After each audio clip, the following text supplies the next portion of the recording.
तुम हमेशा की तरह वक्त के पाबंद हो। ये मेरी पहचान है। मुझे लगता है कि तुम नतीजा देखकर हैरान रह जाओगे। असब नसब में कोई मसला तो नहीं? उल्टा सब कुछ वेरीफाई हो चुका है। वही है, वो वाकई उसकी बेटी है। लॉटरी निकल आई। एहसान है तुम्हारा। बिल्कुल।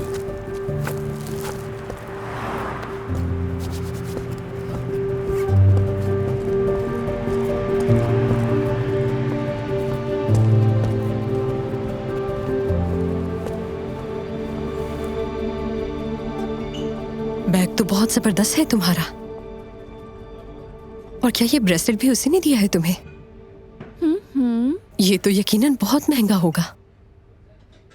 मैंने तो उसे कह दिया था कि इसकी कोई जरूरत नहीं है, मगर वो कहता है कि उसे मुझे तोहफे देना बहुत अच्छा लगता है।